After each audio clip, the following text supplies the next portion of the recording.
ஆண்டவரின் அருள்வாக்கு நம்முடைய வாழ்வின் செல்வா. இறையேசுவின் முதல் வாசகத்திலே கடவுளை படைக்கப்பட்டவர், எல்லாவற்றையும் கடவுள் நமக்கு நன்மை தனத்திற்காக பயன்பாட்டிற்காக ஒவ்வொன்றையும் பார்த்து பார்த்து கடவுள் படைக்கின்றார். ஆனால் மனிதர்கள் படைத்தவற்றை கடவுளாக்கி படைத்தவரை மறந்து விடுகிறார்கள் என்பதை இன்றைய முதல் வாசகம் நமக்கு தெளிவாய் எடுத்துரைக்கிறது. இவ்வாறு இந்த முதல் வாசகத்தை புரிந்து கொள்ள வேண்டுமென்றால், கடவுளுக்கு கொடுக்கக்கூடிய அந்த ஸ்தானத்தை, கடவுளுக்கு கொடுக்கக்கூடிய அந்த முதல் இடத்தை நாம் எதற்கெல்லாம் கொடுக்கிறோமோ அப்போது நாம் கடவுளை மறந்து விடுகிறோம், கடவுளை எதிர்த்து நிற்கிறோம், கடவுளுடைய படைப்பை தான் வணங்குகிறோம், வழிபடுகிறோம், ஆராதிக்கிறோம் என்ற அர்த்தமாகும். அது எதுவாக இருந்தாலும், அது உறவாக இருந்தாலும், படிப்பாக இருந்தாலும், நம் வாழ்வு நிலையாக இருந்தாலும், கடவுளுக்கு நாம் முதல் இடம் கொடுத்து வாழ்வதற்கு அழைக்கப்படுகிறோம். இறைவனே நம் வாழ்க்கையினுடைய மையமாக இருக்கின்றார்.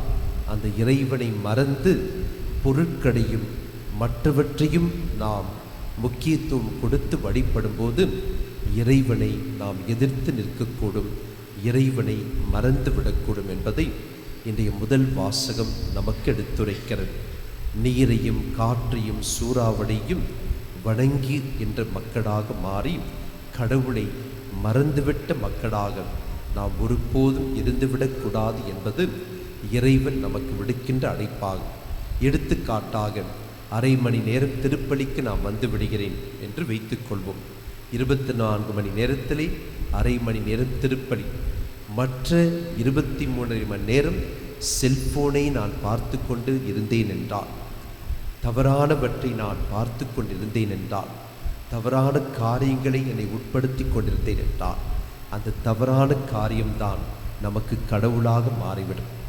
நாம் கடவுளை மறந்து விடுகிறோம் என்ற அர்த்தமாகும்.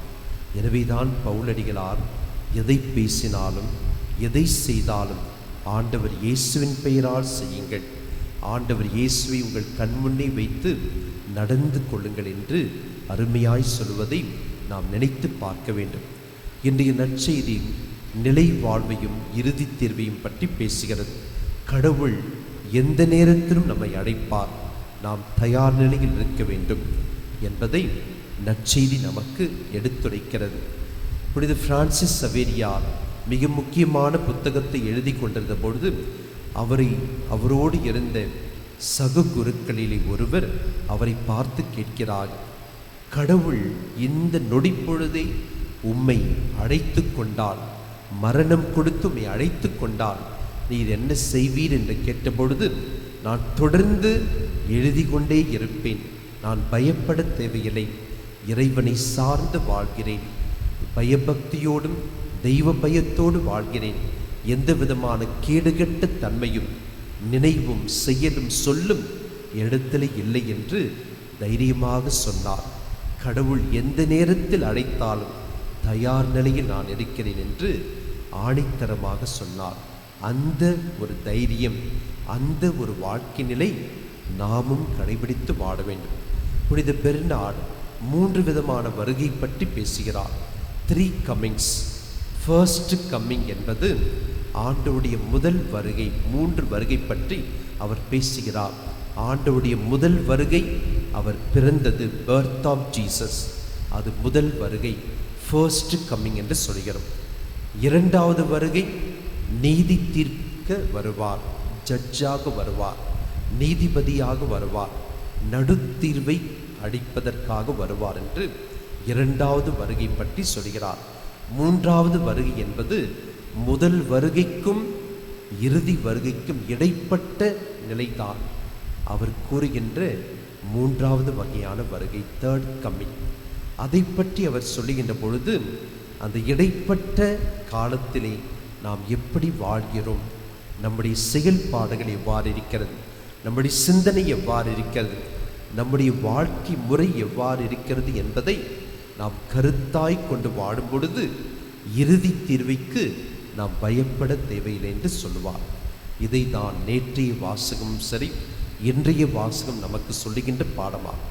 இறை ஆட்சி என்பது உண்பதிலும் குடிப்பதிலும் அல்ல, ஆண்டோடைய மதிப்பீடுகளை வாழ்ந்து காட்டுவதில் அமைகிறது. 1 கொரிந்தியர் அதிகாரம் 4 இறை வாக்கியம் 20 அதை தான் சொல்கிறது. இறை ஆட்சி என்பது ஒரு கான்செப்ட் அல்ல, இறை ஆட்சி என்பது ஒரு தத்துவம் அல்ல, இறை ஆட்சி என்பது ஒரு ஐடியா அல்ல, ஒரு கருத்து அல்ல. இறை ஆட்சி என்பது வல்லமை என்று சொல்கிறது. இறை ஆட்சி என்பது செயல்பாடு என்று சொல்கிறது.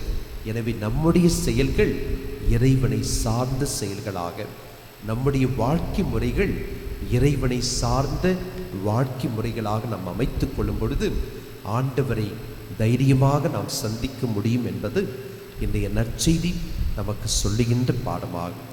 எனவே அந்த மேலான இறைவனுடைய அரசிலே நாம் பங்கெடுக்க இத்திருப்பலியிலே தொடர்ந்து ஜெபிப்போம். ஆமென்.